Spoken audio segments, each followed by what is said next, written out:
Welcome to Delegation, Employment, Contracting, and Outsourcing. We're going to take a look at getting other people to do some of the work for you and how important that is, and how important it is as well to approach it in the right way. My name's Dante St James. Let's share that screen and get underway. I'd like to start off with a quote from, excuse me one second.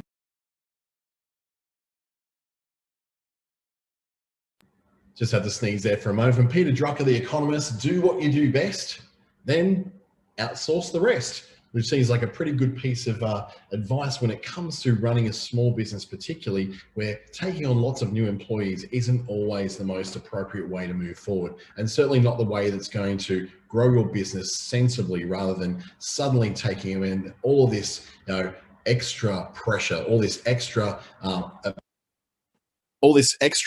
pressure to take on a lot of extra expense in your business.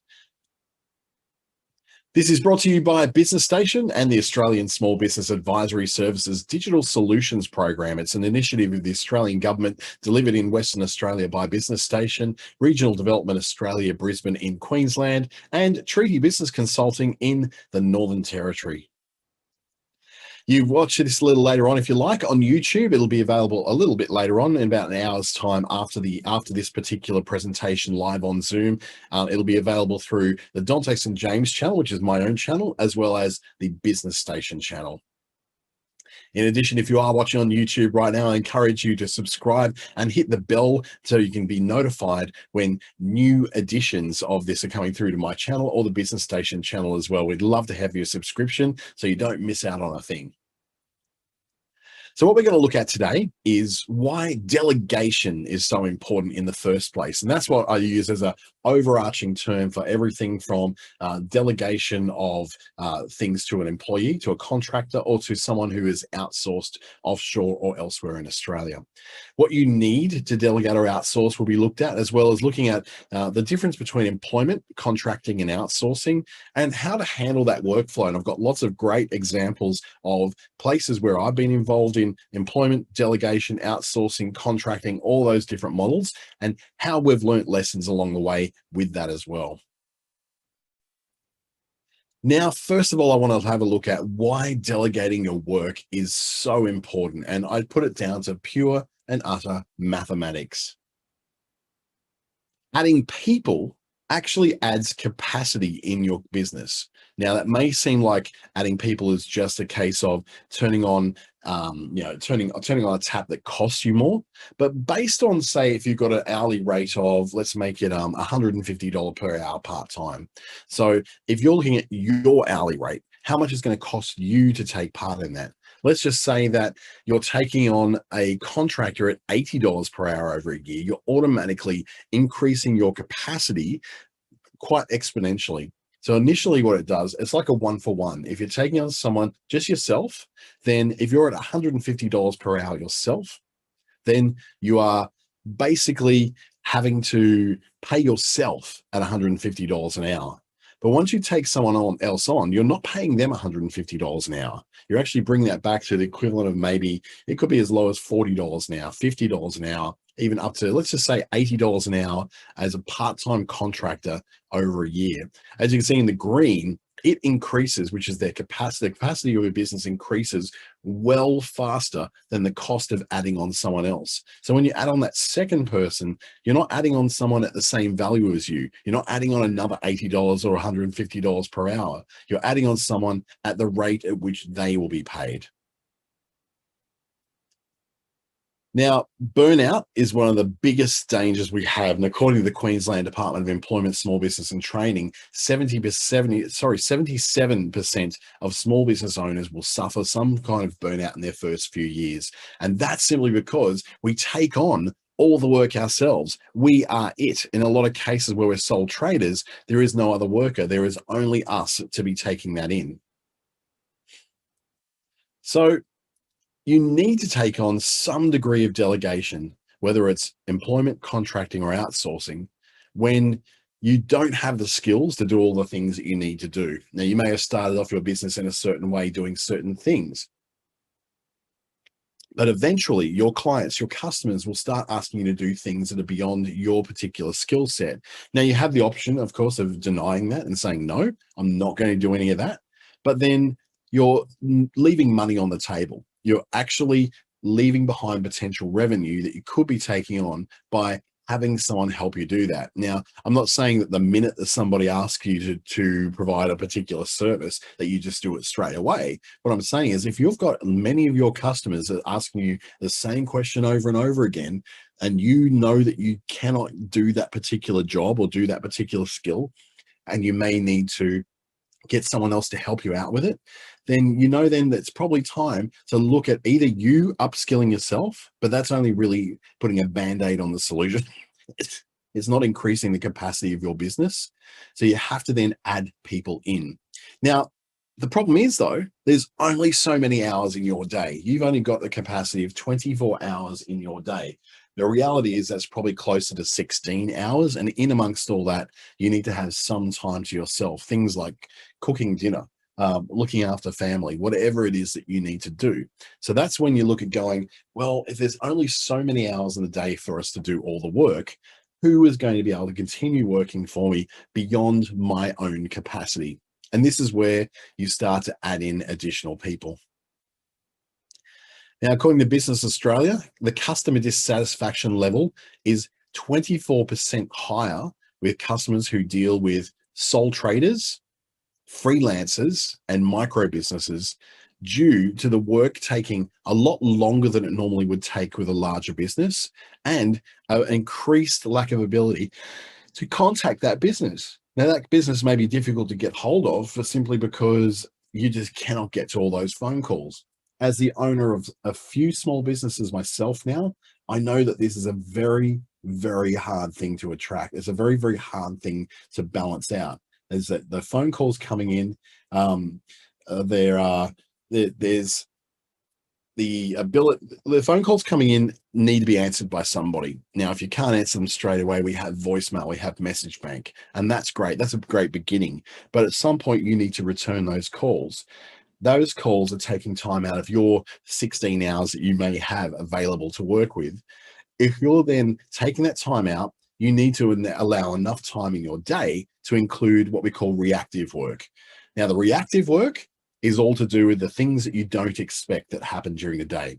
The phone call from a potential client, or it could be the complaint from a current client, or it could be a change of technology, or it could be some sort of emergency that pops up. So unless you're leaving some allowance in your day, 1 to 2 hours a day, to work on things reactively that come into you, then you're facing this customer dissatisfaction level being quite high. And the reason why it is so much higher in small businesses, sole traders, freelancers, and micro businesses is because we don't allow any additional time for reactive stuff in our day. We just say that our day is full and we book up right to the second to make the most amount of money that we can. And then we're not leaving any kind of capacity for any additional work that may come in that day. But that doesn't just include emergencies and reactive work. That includes new clients wanting to talk to you about the potential of becoming your client. So you're really preventing your business from growing or even continuing when you don't allow that extra capacity in your day. Now, the skills coverage matrix looks a little bit like this. The yellow orb is about what you're able to do, the skills you're able to do. The first person you add on is going to have some of the skills that you have and then some skills of their own. So what it means is that then you've got your skills and there's an overlap area where you both have the same skills, and then they've got these extra skills. When you add on those extra skills, that then allows you to expand into other products, other services, and other options. Let's say, for instance, that you are a website designer and you're designing websites, and the other person who you're taking on can also design websites, but they are also able to use Adobe Photoshop and Adobe InDesign to design graphics. So you've now not just got 2 web designers on staff, you've now got a graphic designer on staff. Then when you add the second person who has an overlap of some of your skills, they may know how to use WordPress, and they have an overlap of some of the second person's skills that they may know how to use Photoshop. Then they add in a new skill, which is social media management. So now your business has the capacity to build websites at an increased capacity than what it had before. But now with the additional increased capacity of number one and number two, you can also start to offer graphic design services and social media management services. And you can see then that you don't have to necessarily start replicating your skill set in your third, fourth, and fifth people. In fact, it makes sense to start replicating some of the skill sets of employees one and two into three and four. And then once you get to five, you've got a completely new set of skills that are way outside what you can do, but they are increasing the capacity of your business to add on even more types of skills and types of products and the kinds of services that you don't currently do. So when you need to delegate or outsource, when you really do need to look at the possibility that you have to make some changes in your business to allow for increased capacity, is when it's taking too long to do things, when you're struggling to keep up with the increased demand on your clients on what you do, and it's causing you some stress. It's making you having to work a 16-hour day instead of an 8-hour day. Or it could be that your customer dissatisfaction is starting to rise. You're starting to lose your clients. They're starting to go elsewhere. And this will always happen naturally anyway, because some clients are just never going to be pleased and never going to be happy. But you still need to have some sort of recognition that this is going to have. So it's going to be, a possibility that you really do need to consider that if you want to keep your current clients who require some sort of service, some kind of ongoing support, and if you want to grow into new clients, that you won't be able to do this on your own. It's also, you need to delegate or outsource when you can't compete unless you offer a broader product line. So I'll use that example that I used before, which was for the web designer. If you're a web designer and you are working with Wix websites, then all of a sudden you find that the market is really demanding WordPress website skills and you don't know how to use those, then you need to add on someone else or to contract someone else in a way that allows you to expand your service beyond just working with Wix to work with something like WordPress or Joomla or any other kind of platform that someone may need as a web designer. And let's take it out of the web design thing and maybe bring it into, if you are a social media manager and you're managing other people's social media accounts, you may not be able to compete with others if you're only offering, say, for instance, services in Instagram. If you don't know how to use the Facebook product or LinkedIn or some of the new products such as TikTok or Pinterest, then you may be losing out when you can't compete with others who are offering a much broader product line. They might come to you and say, oh, good, you're running my Facebook, but do you also do Pinterest? And you go, well, we don't really know how to do that. So no, we don't do Pinterest. The next minute they're leaving you to go to an agency or to a provider who does cover all the areas that they need. So that's some of the ideas of when you may need to delegate to other people through outsourcing or employing or through contracting. Now, there's some vast differences between the three of these. Employment is different to contracting, is different to outsourcing, although we sometimes, because of our own backgrounds, often as employees in the past, have taken on the idea that they're kind of all the same thing and they kind of all run in the same way, but they really don't. They're very, very different. So I want to start off first, before we go too deeply into this, to understand and whether you need to be able to, what the pressures are that are going to come to play when you decide to follow one of these different paths. And there's a lot of ethical pressure that's put on you. There's some peer pressure that may be put on you by other business owners, family and friends who seem to think that you need to operate in a certain way. And there's definitely a guilt trip that comes when it comes to not employing people as full-time employees. So there's a lot of pressure, first of all, for you to become an employer. And becoming a full-time employer and taking on a full-time employee is seen as helping your country. It's seen as giving workers a fair go. It's seen as helping families, and you're helping people to feel safe and secure in their jobs. Now, I did not get into business to do any of those things myself. I wasn't thinking of my country. I wasn't thinking of workers. I certainly wasn't thinking of other people's families. And I wasn't seeking to help people feel safe and secure as the business plan that I was putting together for my business. The businesses that I've been putting together have all been all about making myself feel safe and secure. They might be helping my family, and they may be giving myself a fair go. But I never started a business, and I don't think anyone ever truly does start a business with it in mind that they're going to help their country and give workers a fair go. So there's a lot of pressure that comes from people saying that when you're not doing that, when you're taking on contractors, when you're taking on outsourcers, that you're somehow cheating Australia or you're cheating the worker. That's not my job. My job as a business owner is not to give the worker a fair go. My job as a business owner is not to somehow serve my country better. My job as a business owner is to make a profit so that I can live. And I'll use various tools in my toolkit in order to do that. That may involve full-time employment, and I have had full-time employees before, but that also may involve not employing anybody full-time. And increasingly, micro businesses and small businesses like those of ours who are on this call right now are not taking on that pressure of becoming a full-time employer. Now, there is sometimes some backlash over that, and there's certainly a backlash when it comes to contracting. You've got to understand with contracting, though, that there's a two-way street here. Whilst you don't want the commitment of having to pay superannuation and leave entitlements and all that, you've got to understand that you are not contracting a person, you are contracting a business, an ABN. So when you're contracting a business, you're contracting the capability of a whole business, not just the capability of one person. Now, in your conversations with the people you're contracting, that may be the case, that may be the plan, that might be what you're doing. Then that could be that you are, potentially,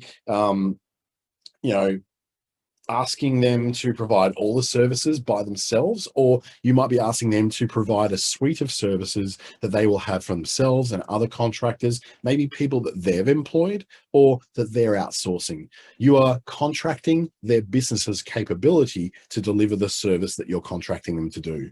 You're not contracting a person. That's very, very important to get that distinction. A person doesn't necessarily have the right of delegation. So if I go and work full-time as a full-time employee for a company, they have employed me, my capacity. I don't have the right then to say, I don't feel like doing that today. I'm going to outsource this to my Filipino outsourced call center, and they're going to do it instead. Your employer would say, that's not how things work, mate. We employed you, not them. But a business does have the right of delegation. So even though you may want to write into some sort of contract that they're only to use a certain person, the reality is that legally, when you contract a business to deliver something, even if that business is a sole trader, they do have the right of delegating that work that you've given them to someone else. Now, that may not sit right with you. It may not feel good, but it is a right they do have, because remember, you're not contracting a person, you're contracting a business. It may be represented just by one person. It may only involve one person. And for all intents and purposes, most of the time, when you contract a single sole trader ABN business, you are getting just that person. But they still do have the right to delegate some of that work that you contracted them to do to someone else. Now, when it comes to outsourcing, there's a bit of a dirty stain that goes on. There's often the accusation that we are somehow taking advantage of people, contributing to their poverty, contributing to inequality in the world, that we're taking jobs away from Australians, but we're maybe only ever thinking of the money and not thinking about the impact of people. I kind of refer back to, and this seems like a really hardcore business-minded thing to say, I do have an ethic that I do not like to rip people off. For instance, if I employ someone who's 19 years old having their first job, they get paid a full adult rate. I don't pay junior rates. I pay full adult rates because I think that is disgusting that people can get away with paying someone a junior rate when they're doing the same work as somebody who is much older than them. But when it comes to outsourcing, you've got to understand international economics and currency rates and how things are different. You may think that paying $8 an hour to a virtual assistant in the Philippines feels like it's somehow ripping someone off and contributing to their poverty. But I can tell you now that that $8 buys a lot more than $8 buys here. It gets a lot further. It goes a lot further. In fact, paying to the level of, $10, $12, $13 an hour to somebody who's in a country like the Philippines is a very high paying job. So you've got to look at the difference. Not everybody in the world is working to the same standards, living to the same standards, or operating their business to the same standards that we are in Australia. Lying over our expectations of how people live is very, very different. Yes, you may be taking jobs away from Australians when companies like Telstra and Optus and the power companies take call centers in Sydney, Melbourne, and Brisbane, close them down and send them off to India and the Philippines. Yes, they are taking jobs away from Australians. Now, that then has a twofold effect. A company that has more on their bottom line to spend, invest that back into the company, or invest it back into things like dividends to shareholders. And people often think that shareholders are these empty, meaningless things that are nobody at all. But the reality is that shareholders are not just institutions, they're also people who now have more return on their investment and more money to spend in the Australian economy. So there's a flow-on effect that happens even when these particular jobs are taken away from Australians, that then goes in to contribute back to the Australian economy. It's a very complex way. Not every action is going to have an equal and positive reaction in Australia. Sometimes outsourcing a certain amount of jobs from Australia to another place is really taking a job away from an Australian. There is also the fact that if you cannot afford to employ somebody at $40 or $50 an hour in Australia, you can afford to employ someone at $12 or $13 an hour in another country, you are therefore making more money within Australia that you can then spend within Australia, which goes into growing our economy and growing jobs. Now, outsourcing has not been the cause of most job losses in this country. It's been technology change, or it's been something like the pandemic, for instance, which had a very, very big effect on jobs. Now I've seen a bounce back, and I think we're at nearly about 90% of the job gain that we had prior to the pandemic. So we see that economies do bounce back and jobs do return. There's some things you just simply can't outsource, like service in a pub, retail assistants in supermarkets, people in offices in Sydney, Melbourne, and Brisbane, or like myself, I may be outsourced, but I'm not an offshore outsourcing. So not all outsourcing is done simply to save money. Some of it's quite simply because in places that are regional or remote, there's no possibility to find enough of those skills to get it done in that city. There's very few tech companies that are based in places like Townsville, Cairns, Darwin, and Broome, because those populations don't have the skill sets to be able to provide people on the ground with those jobs. And the last time I looked, most people in this country, in fact, something like 80% of them, I think it's like only 6% of the population lives above a line that you could draw across from, I think it was about Bundaberg to Geraldton in Western Australia. Only 6% of the population lives above that line, which means that not a lot of people are looking to make big moves for jobs to places like Darwin, Cairns, Longreach, Emerald, Port Hedland. People just generally in the south of the country are not looking to do that kind of lifestyle. So the only choice may be to either move yourself into those big cities that have some kind of access to that skill set, or you have to outsource or somehow contract to outside of your local area. Now, it may not be ideal. A business in Broome may be looked upon as bad because they haven't employed locals in Broome. But the last time I looked, there's not a lot of unemployment in Broome. There's not a lot of unemployment in my town of Darwin. And there's certainly not a lot of unemployment right now in Cairns or Townsville. So those jobs that apparently have been leaving the local community haven't really left at all because they didn't exist in the first place. The skills were not there. The employees and potential weren't there anyway. So there's a few advantages and disadvantages to each different model. When it comes to employment, the advantage is that you've got a more stable, long-term committed workforce. At least this is the experience that most larger companies would have, is an employment is something which you can count on more because the people who are being employed are generally looking for something more stable, something more reliable, They know that this amount is going to be in their account every week or every fortnight or every month. They've got their 4 or 6 weeks of annual leave every year, which they can count on. So they're not worried about whether, what the future is going to look like. Things become safe and very predictable. They can get home loans, car loans, credit cards. Everything is safe and predictable. Now, with a small business, that may not necessarily be the case. Stability is something which is only really afforded by larger companies and government organizations. Now, the town I live in Darwin, has a very large proportion of people who work for the Northern Territory and federal governments. That said, that every time that someone like me wants to employ someone full-time in my town, I am going up against the government, who pays much more than I do, has the much deeper pockets to pay for those skills, and will even relocate people from other places in Australia. I'm then left with the people who um, are willing to take something of a risk on a smaller company, or like the excitement of working with a smaller sole trader based business. That doesn't make those people more long-term and stable, though. Just employing people doesn't mean they can't leave, and they often do. In 1 year, I employed 12 full-time staff in the business that I was running, I was owning at the time. In that year, all 12 of those people had moved on to other jobs in other places. It got to the point where I could not find people to replace those roles in Darwin who had the skills, or at least the learning capacity to be able to pick up those skills. So I had to simply outsource it, because those skills did not exist at the rate that I was able to pay. If I wanted to pay everybody $150,000 a year to do those roles, I would probably have some kind of advantage, but I just didn't. So that long-term stable committed workforce really is something that exists for bigger businesses, not so much for smaller sole trader based businesses.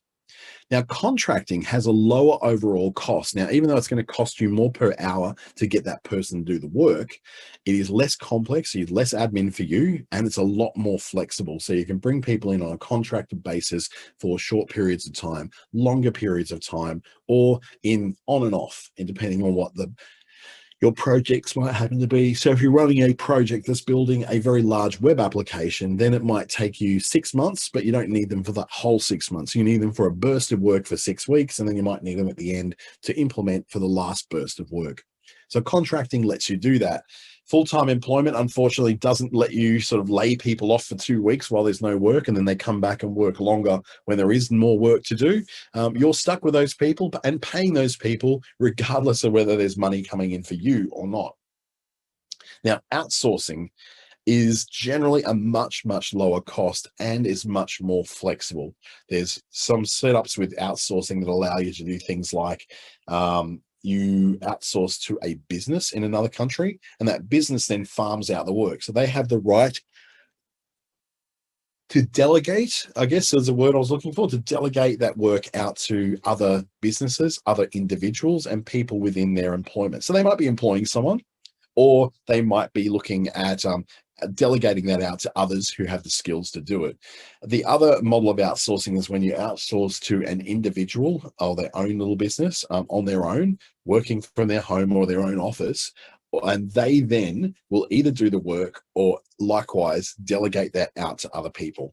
So the outsourcing model isn't one model, it's various models that you can do. So you can outsource, say, to a development organization in India, and then that person is then able to be your project manager, who will then outsource that work either to people in India who can do that work for them, or they've already got a team that they work with. And in many cases, this is the case. They've got a long-term stable workforce of their own, of people who are more than capable of doing that work, that they can then get them to do that work all in-house, and then it comes back to you through that one person you outsource things to do that work. Now, the disadvantages of all these are that full-time employment is expensive, it's complex, it's got legal requirements that come with it, and very large expectations. A full-time employee comes with the expectation that you're going to potentially give them a pay rise every year. They look for things like bonuses. They look for additional leave and time off. They expect that I guess that you are the servant of them, not them the servant of you. And a lot of modern employment strategies and modern businesses and corporations tend to foster this idea that the employee comes first, and then you look after the employee and they'll look after the business and look after the customers. Now, that can backfire on you, because sometimes getting rid of a poor employee is a very costly, very long-winded, and very complex situation, which is meaning that you need to often go through things like lawyers, litigation, mediation, human resources, and industrial relations law. It becomes a lot more harder to get rid of people when you employ them full time, especially if they are someone who is likely to fight back. Now, look, in most cases, you'll find if you want to get rid of someone who's an employee who's really bad, they'll just go quietly. But there is occasionally one who's going to rise up and they're going to cause you some troubles. With contracting, though, often contractors really only want short-term work and not long-term commitments. Because some people go, okay, they want some reliability in their lives and they like to work on contracts of a year, 2 years, 3 years, 5 years, even in some cases. And look, that's fine. But the contract doesn't mean you have to take them in for that long length of time. The contract is just usually given as open-ended. So you take them on as a contractor, but it's only for a guaranteed period of so much or to a certain value. So that you're contracting someone to the value of their time, not necessarily to a period of time chronologically. So for instance, you may say that I have a $30,000 contract that I wish to give to you to deliver these services within that budget of $30,000. So you would expect that that person would just work whatever hours it takes to deliver that within the $30,000. That's a bit different to contracting someone for their time.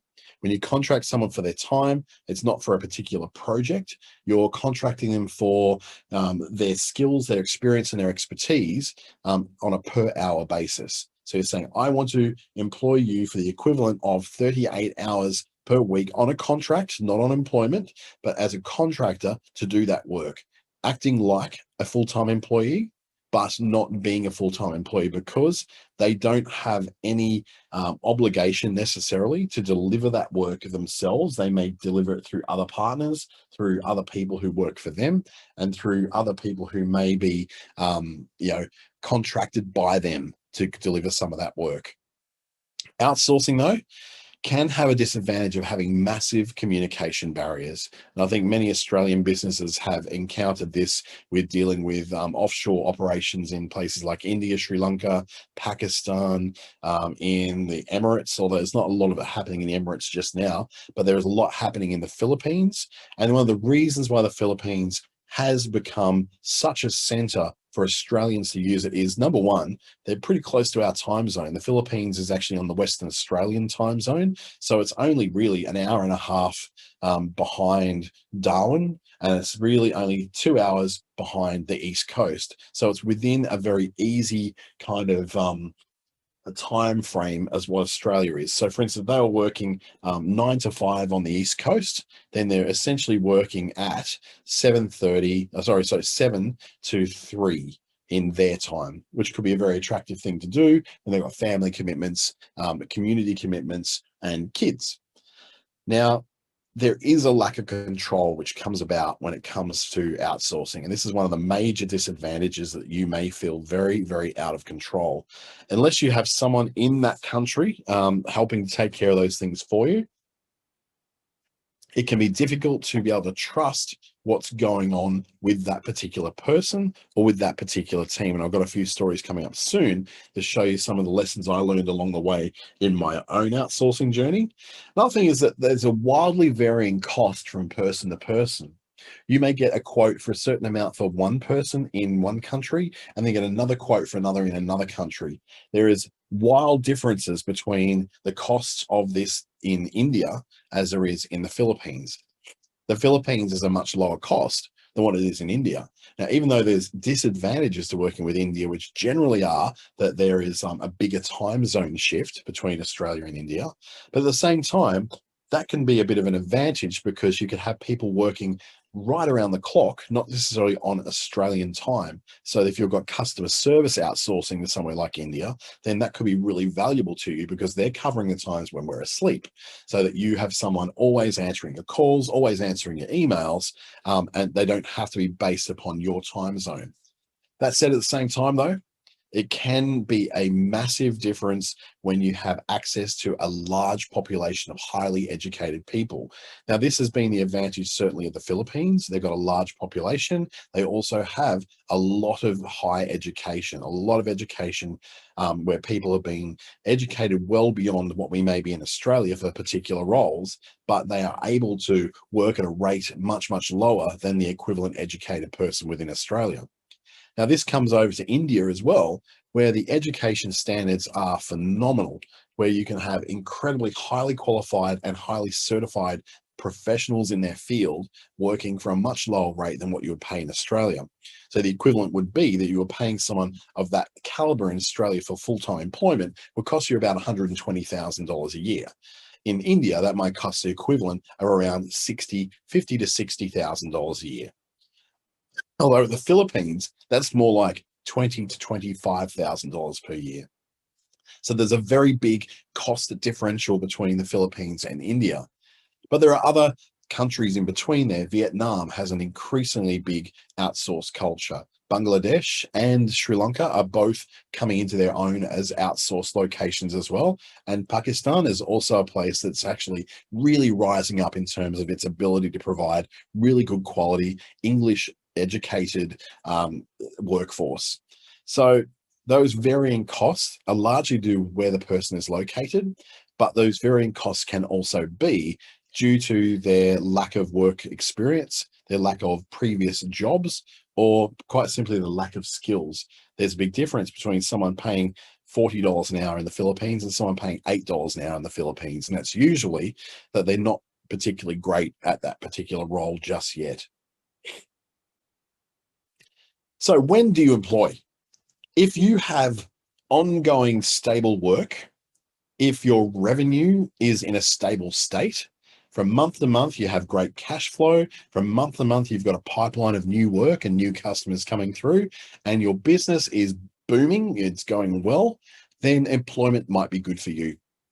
When you have very specific skills needs, so for example, if you need somebody who knows how to program in a certain programming language, if you have someone who needs to be able to speak in the language of medical equipment and medical supplies, when you have the need for somebody who can type at a particular speed or has a combination of skills that you need, then they don't require a lot of extra training from you, then that's when employment might be really good.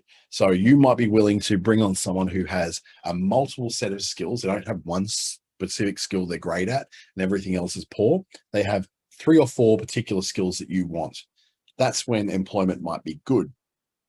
But likewise, it might be good if that person doesn't really matter who they are and what their skills are, but it's important they are trainable in what you need them to do, and you need them to do it right here. So let's say, for instance, you need to employ someone full-time in your restaurant to cook meals for you. Now, bring them on as a contractor just doesn't seem very safe when you've got to open a restaurant every day and bring people into that restaurant, and serve them food. You don't want to have the instability that comes with potential contracting. You need someone who is dedicated to coming in at those times to cook for your customers at that time and at that level every single day that you've employed them to do that. That's where someone needs specific training by you to do that job. That's when employment might be good. Or you might have a specific company culture. If you're a company who has a very, very individual way of doing things, for instance, you'll have people who might be serving a specific religious community. So if they're serving, say, for instance, born-again Christians, they want to make sure that they have control over the language, the presentation, and the approach and ethics of a particular person working with them. And they feel that a contractor doesn't really understand that and doesn't buy into it. or they are considering that it might be, someone outsourced in another country. They have no control over that, and that feels very, very important for them to have that level of control. Then local employment might be for that company.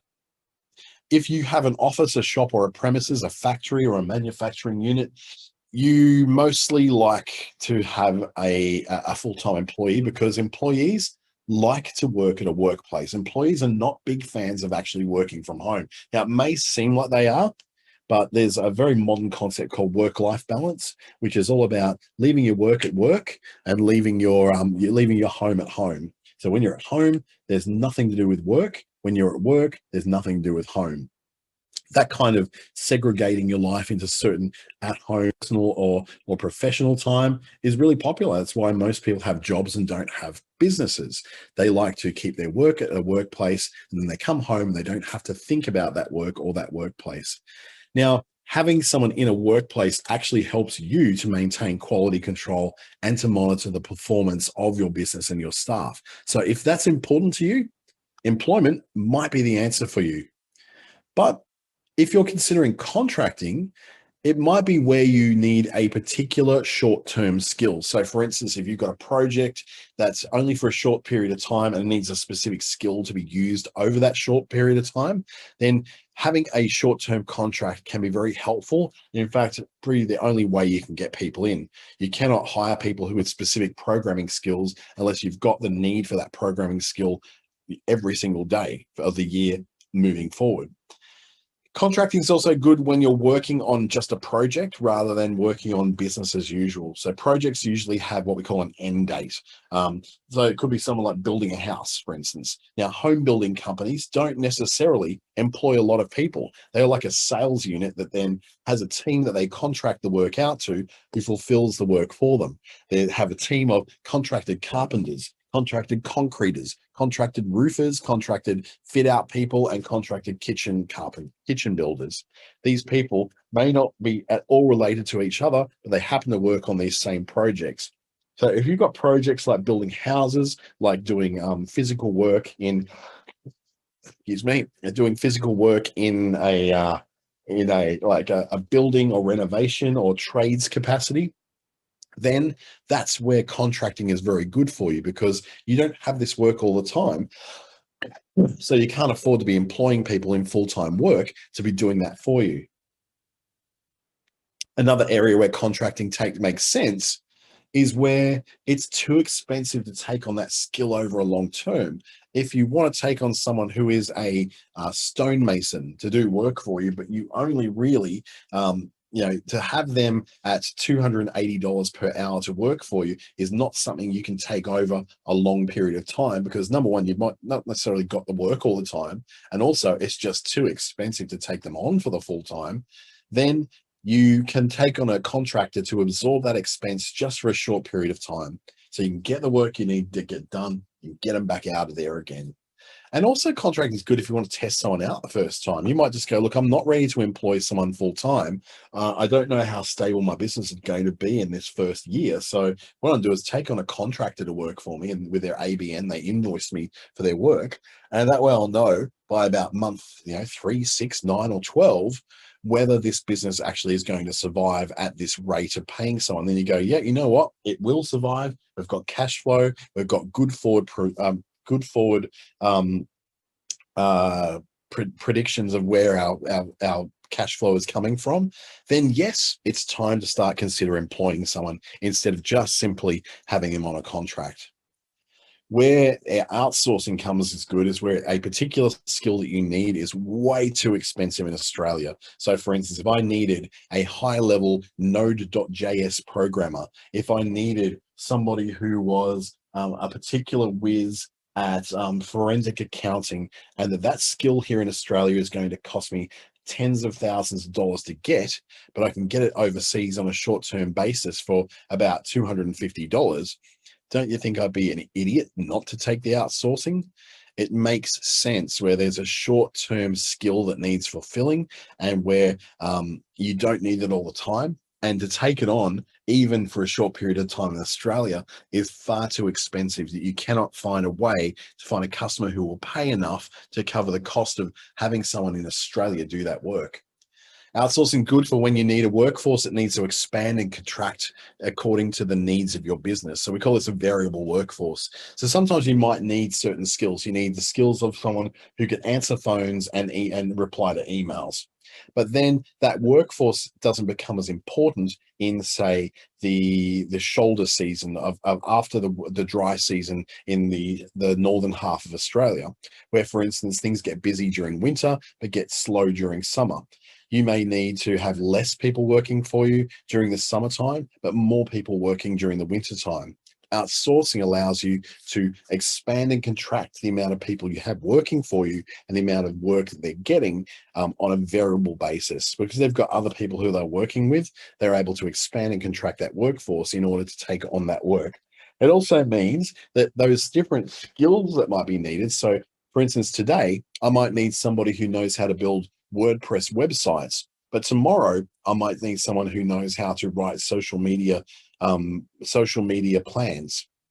In that case, I'm using different people. So an outsourced arrangement may mean that I'm going through someone who has access to 30 different staff with 30 different sets of skills. Today, I'm using the person who knows how to build WordPress websites. Tomorrow, I'm using a person who knows how to build a plan for social media content over a period of time.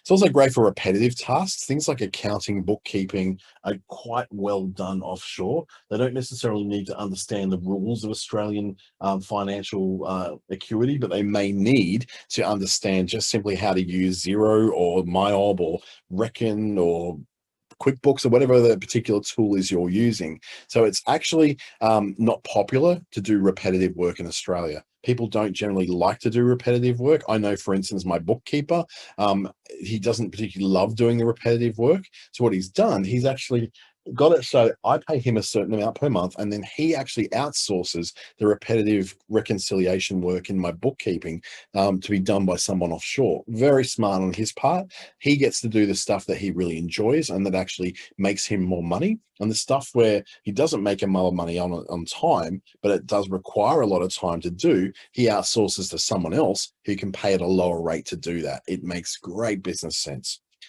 It's also when you need coverage after hours. I was talking before how having an Indian base of operations can be very, very advantageous because it operates at a different time zone to us. Likewise, you could have somebody in South America who is on a different time zone to us, completely covering those hours when people in Australia are asleep, but inquiries are coming through from all over the world. You don't necessarily need a 24-hour call center in Australia. You may need that overnight staff covered in places where it's not overnight, where you don't have to pay extra to have people staying up overnight to answer your calls.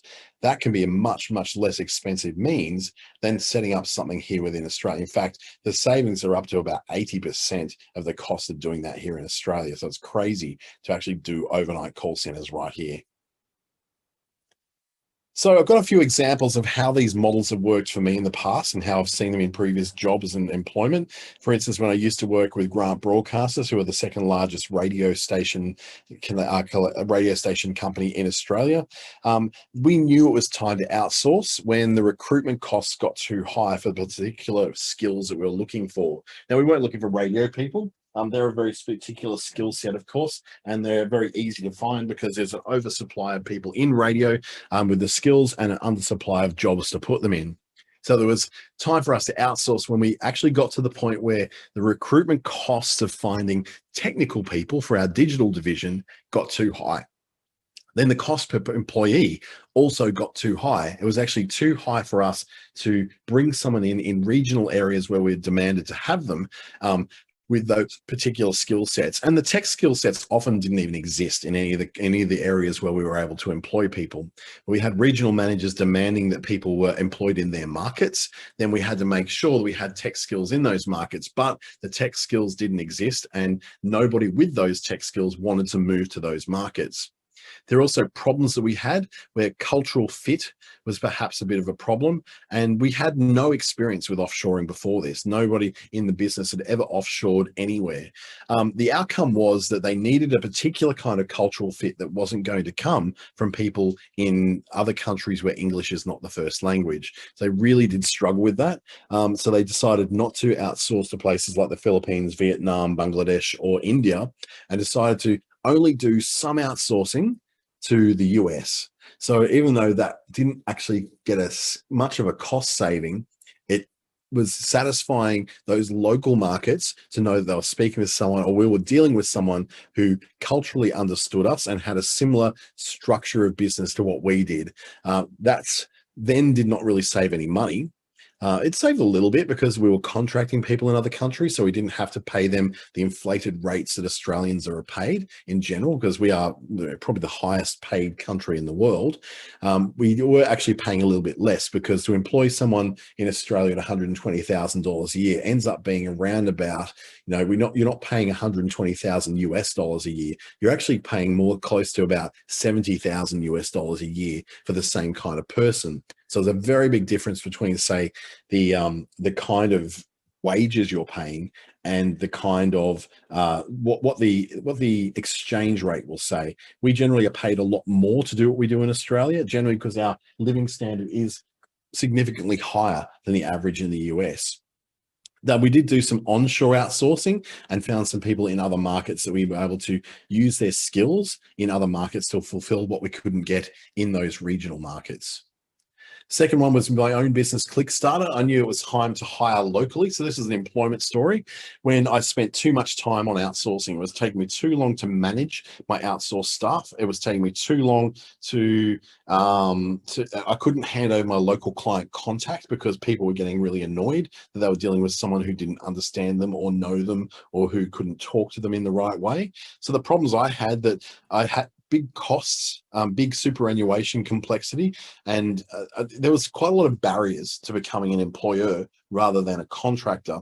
So what I did find, that when I took on the first person, I took on someone who also helped to set up their own superannuation, all the own employee stuff. So the first person was an admin person, and job number one for them was to be able to set up everything they needed to set up in order to be an employee and make it easier for us to take on employees in the end. So that guy became not just my first admin hire, but he became my project manager and my HR person, who then helped me to go on and do the second, third, fourth, and fifth employee as well.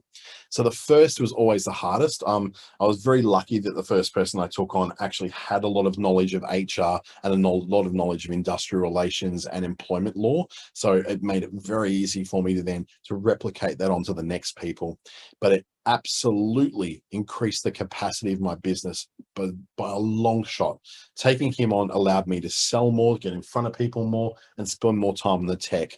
Then when we finally took on employees 3 and 4, then we weren't even looking at new people to take up, looking at me taking on tech. I stepped out of the tech and just really became the face of the company, the salesperson, so that I was doing what I needed to do, which was building the relationships and forming the new alliances. And the people in the back end, they were the people who actually did the work.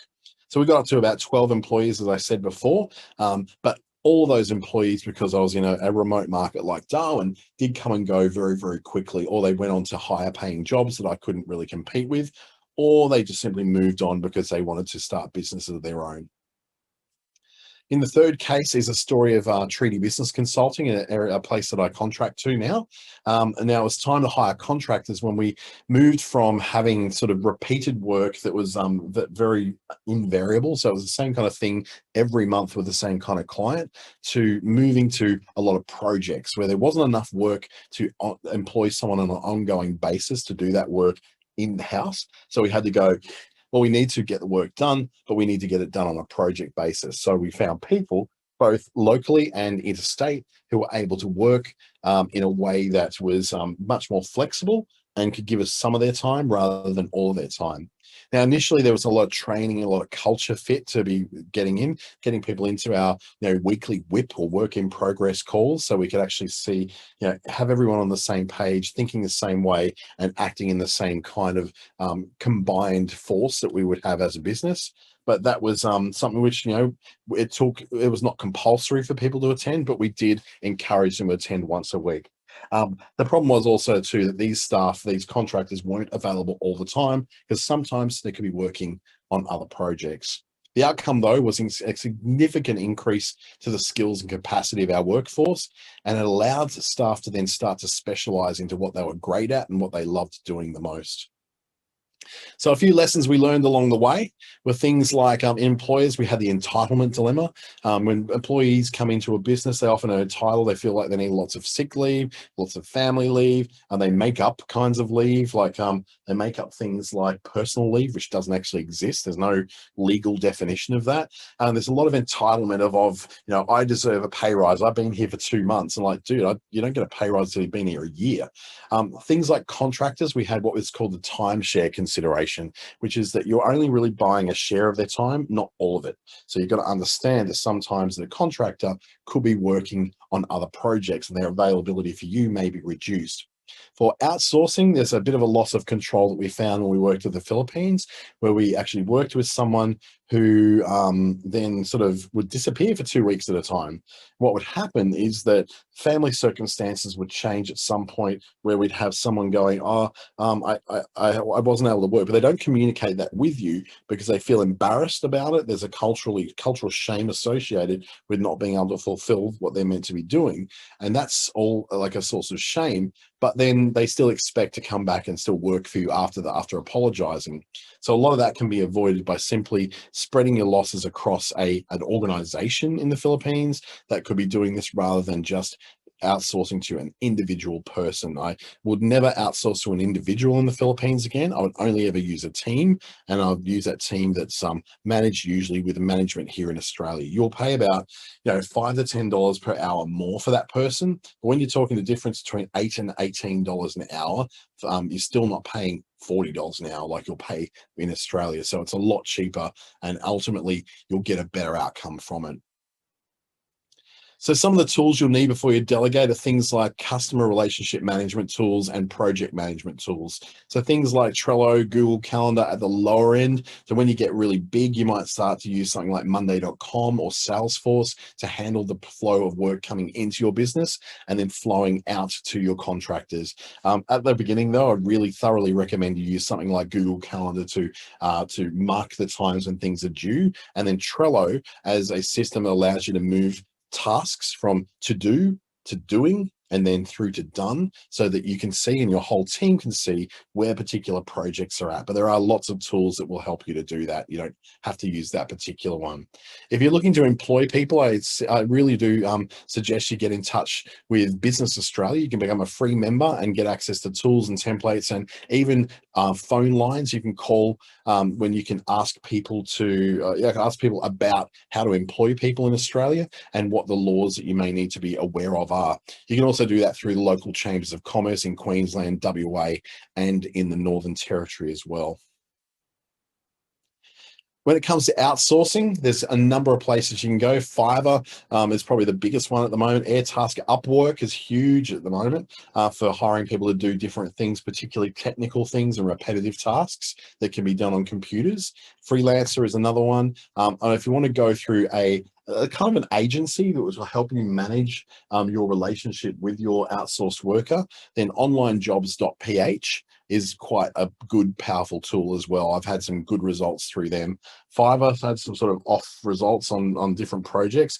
Upwork's been okay, but I definitely think that going through a team when it comes to working, particularly with the Philippines, is the best way to go. And understand too that when you're working with staff in the Philippines, when you're working with a team that works in a center, you'll pay a little bit more, but they're far more reliable. When you're working with someone who's working solo from home, you'll get all sorts of problems, because it's not like in Australia where we often have, I've got 2 spare rooms in my house at the moment. So I can work from home in spare dedicated areas, which I don't have to be disturbed in. I just do my work. In the Philippines, that kind of situation doesn't really exist. You don't have spare rooms. Large families live in small places. So the work often has to be done from cafes, from kitchen tables where there's kids running around. They don't have a lot of focus. So just understand that going through an agency or a team is going to give you a much, much better outcome in the end. I'd like to thank you for joining me today. You can get hold of me at that email address on screen, dante@treaty.com.au. You can reach out and connect with me on LinkedIn or Facebook. Even if you'd just like to ask for some advice on what my experience was with outsourcing or what my experience has been with employment, or if you'd just like to be pointed in the right direction of people who you can talk to, either through the ASBAS Digital Solutions Program, or maybe even people in your particular state or territory that can give you some really good advice on how to work with employment, contracting, and outsourcing as well. Thank you so much again. I hope you have a fantastic week. In the meantime, thank you for taking some time out of your business to work on your business.